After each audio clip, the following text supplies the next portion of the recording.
Hi there, I hope you're doing well. Welcome here. Anger is an intense emotion and it can release a lot of energy, and sometimes this burst of energy can leave us wondering what to do with it. We may have tried stuffing it away or letting it out in an unfiltered way and realize that both of these choices can be destructive and that we'd like to become better at managing our anger in the future. Let's look at how we can do this. This video will have two parts. In the first part, I'd like to share some general thoughts on anger, and in the second part, I'd like to introduce you to a 5-step process of dealing with a situation that has made you really angry.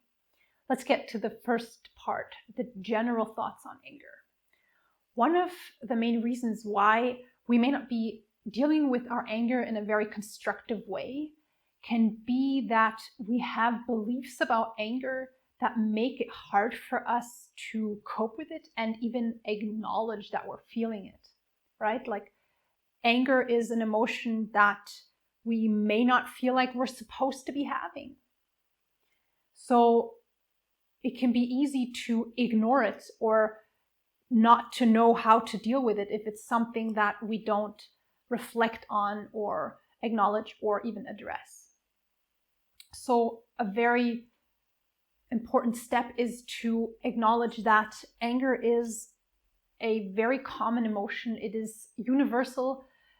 Being angry does not make us a bad person. It just makes us human. And anger can even be something that can be healthy if we deal with it in a constructive way. It can show us where someone has crossed a boundary.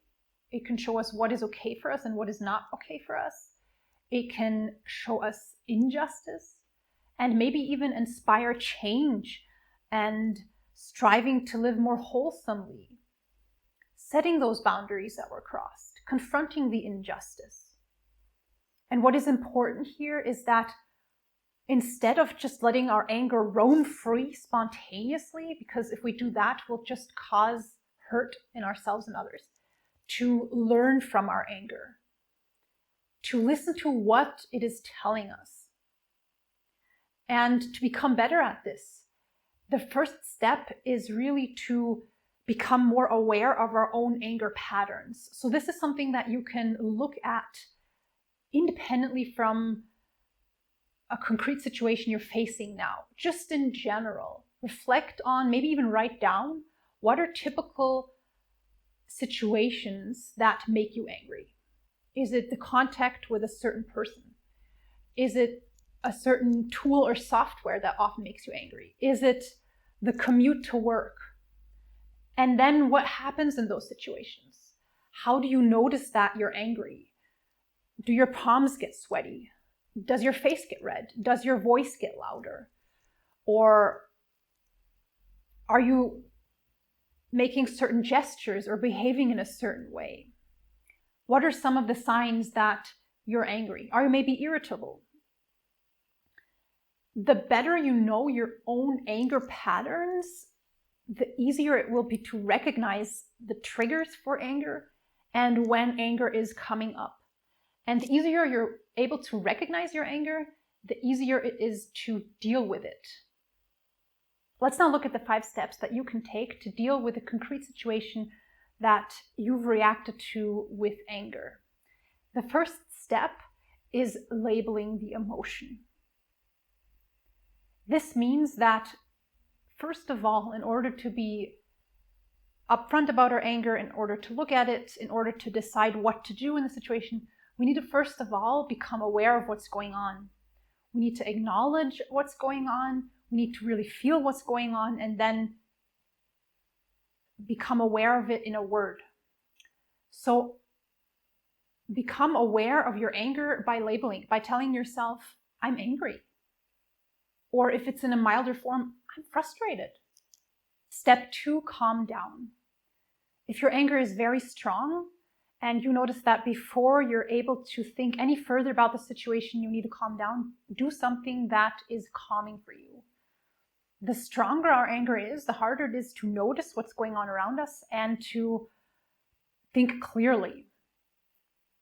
Things that you could do can be screaming into a pillow, opening a window, taking a deep breath of air, going for a walk, any kind of physical activity is really great. You can write about it or talk to someone about it. And in some way, calm down this first burst of emotion.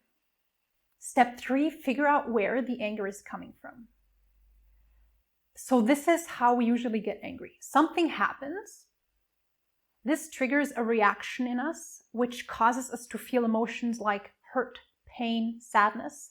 And as a reaction to this feeling of being vulnerable, we get angry. Anger is meant as a protective mechanism that will protect us in that situation from getting even more hurt. So it can be helpful in that sense. However, it gets destructive if we remain in that second phase of the emotions, if we get stuck in the anger. In our culture, being frustrated and venting is actually more accepted than being hurt, which is seen as a weakness. That's why it's so easy to remain angry and not look beneath what's really going on.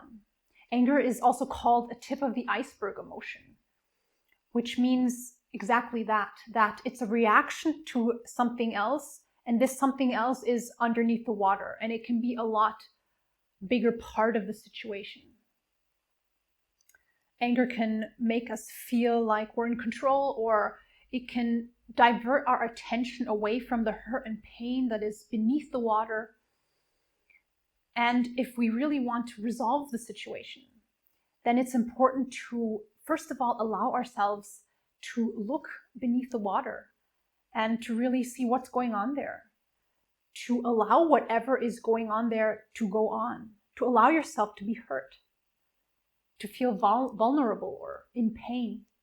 Recognizing that we're hurt can really help us solve the core issue instead of lashing out or stuffing it away. If we stuff a negative emotion away, it actually also makes it harder to feel any positive emotions, because we cannot choose which emotions we want to experience full-heartedly and which ones we'd like to experience in a quieter or non-existing form.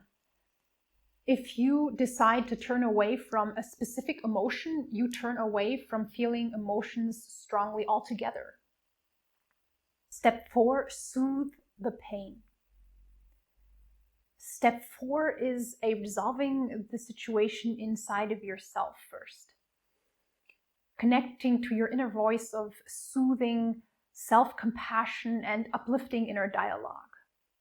Not letting the interpretation that you might have had right at the beginning of what happened or what others are thinking define you and your experience, but to write your own ending and to find your own meaning for what happened and what this means for your future.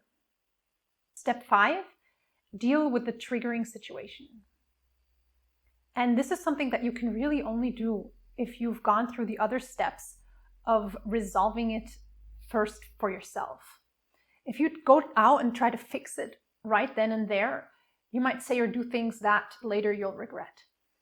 But now that you've gone through steps 1 through 4, you'll be ready to have that conversation that needs to be had, or find any other way of resolving the situation that repeatedly causes you to get angry, or to just reflect, even if it's something that happened once and may not happen again, to reflect on that situation with whomever may have been involved, if someone was involved, and to come to some sort of conclusion.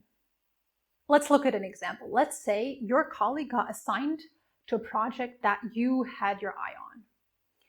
And while you're sitting there in that meeting, you notice that your throat is tightening up. And because you reflected on typical anger patterns that you have, you know that when your throat gets tight, it's a sign for anger. So while you feel your throat tightening, you do step 1 of the 5-step process of this video, and you label what's going on. You try to find a word for what you're feeling. And while you're feeling inside of yourself, you realize, I'm angry. So you decide to go outside, walk around the block, and take a walk to calm down. Step 2. Then step 3, you look behind the anger and you realize that before the anger came hurt. You're feeling hurt because you feel like you're not being valued or seen by the team lead because they didn't consider you for the project. Step 4, you self-soothe. You remind yourself that no matter how the situation will play out or whatever happens next, my worth does not depend on being seen or valued by this team lead. I don't have to prove anything to anyone, and I don't have to increase or try to increase my self-worth, because that is unconditional, by working on this project. And then you might even realize that actually I'm pretty hungry and tired right now. Maybe I should first of all take care of these needs. Eat something, sleep on it, and then see how I feel about it in the morning.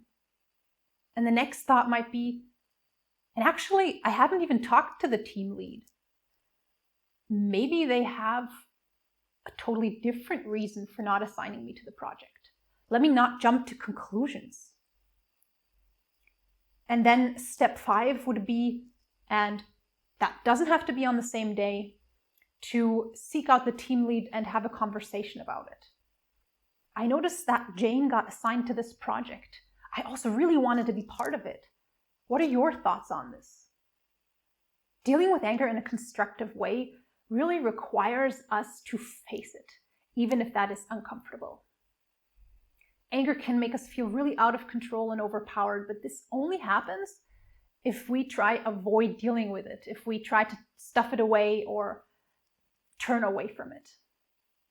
So being courageous and facing our anger, listening to it, learning from it, can actually make the anger into an agent to constructively change our life for the better. Thanks for being here. Thanks for watching. Subscribe, like, share, comment, and take care. I look forward to being in contact again soon. Bye-bye.